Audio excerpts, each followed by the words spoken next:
अपनी कोई बात नहीं कह सकता था, अधिकारियों को डांट डपट दिया जाएगा, उस पार्टी में क्यों रहेगा। दिल्ली विधानसभा चुनावों में अब कुछ महीने का समय बचा है और ऐसे में अब राजनीतिक पार्टियों के जो नेता हैं उनमें भी फेरबदल देखने को मिल रहा है और साथ ही अब ये जो मुद्दा है तमाम ये गर्माता हुआ नजर आ रहा है। आज भी देखा गया कि बीजेपी में आम आदमी पार्टी के जो पूर्व निगम पार्षद है वो शामिल हुए हैं। इसी विषय पर हमारे साथ बातचीत करने के लिए मौजूद है उत्तर पश्चिमी जिले से बीजेपी के सांसद योगेंद्र चंदोलिया जी, उन्हीं से बातचीत करते हैं। सर, पिछले कई समय से देखा जा रहा है कि जो राजनीतिक पार्टियों के नेता हैं वो अपनी पार्टी छोड़ दूसरी पार्टी में शामिल हो रहे हैं। ऐसे में आम आदमी पार्टी के पूर्व विधायक आज बीजेपी में शामिल हुए हैं।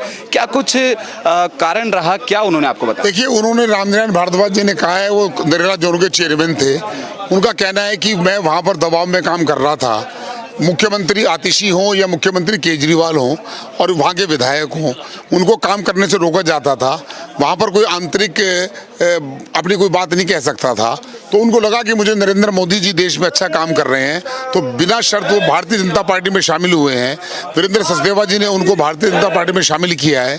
मैं वहाँ का सांसद हूँ, इसलिए इस नाते मैं यहाँ पर उपस्थित हूँ।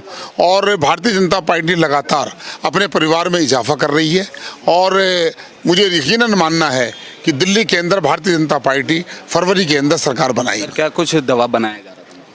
देखिए, ये तो आप उनसे पूछेंगे कि जिस व्यक्ति को जो नरेला जोन के चेयरमैन हो, इलाके के पार्षद हो, अगर उनके कहने पर कोई काम नहीं होगा, अधिकारियों को डांट डपट दिया जाएगा, उनको बोलने का अधिकार नहीं होगा, तो ऐसा व्यक्ति उस पार्टी में क्यों रहेगा। आज मैं भारतीय जनता पार्टी में पिछले 40 साल से इसलिए हूँ, अपनी बात को लोकतंत्र के तरह अपनी बात रखता हूँ और पार्टी मेरी बात को सुनती है। सही बात बोलता हूँ तो उसको मानती है, गलत बोलता हूँ तो उसको इग्नोर करती है। इसलिए पार्टी में आंतरिक जो है वो भी विषय होने चाहिए। सब समरसता से बातचीत का रास्ता निकलना चाहिए। अगर आप दबाव बनाएंगे किसी व्यक्ति पर तो बहुत ज़्यादा दिन तक वो आपके चंगुल में नहीं रह सकता। दिल्ली में आने वाले चुनाव पर कितना असर पड़ेगा?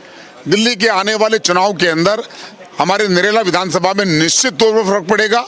रामनारायण भारद्वाज जी की इमेज वहाँ पर क्लीन थी। अगर उनकी क्लीन इमेज नहीं होती तो चुनाव नहीं जीतते। इसका मतलब उनके साथ मैंडेट था। आज उनके जो कार्य हैं उन कार्यों को मैंने देखा है और मैंने सुना है, इसलिए भारतीय जनता पार्टी में आज आए हैं।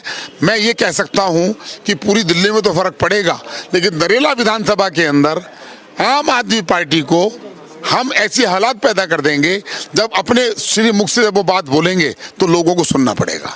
तो बिल्कुल, ये थे हमारे साथ बातचीत करने के लिए मौजूद उत्तर पश्चिमी लोकसभा से बीजेपी सांसद योगेंद्र चंदोलिया जी, जिन्होंने साफ तौर पे कहा कि आज आम आदमी पार्टी के जो पूर्व निगम पार्षद रहे रामनारायण भारद्वाज, उन अपने साथ ही कार्यकर्ताओं के साथ अब पार्टी ज्वाइन करी है। और ऐसे में देखा जा रहा था कि उन्होंने साफ तौर पर आम आदमी पार्टी पर आरोप लगाया कि उन्हें काम करने नहीं दिया जा रहा था और साथ ही दबाव भी बनाया जा रहा था। और साथ ही उन्होंने कहा कि जिस प्रकार से बीजेपी में जो संगठन है वो बढ़ता हुआ नजर आ रहा है, तो आने वाले चुनाव पर भी दिल्ली के इस पे असर देखने को मिल सकता है। कैमरा पर्सन यश के साथ कुणाल शर्मा, पंजाब केसरी।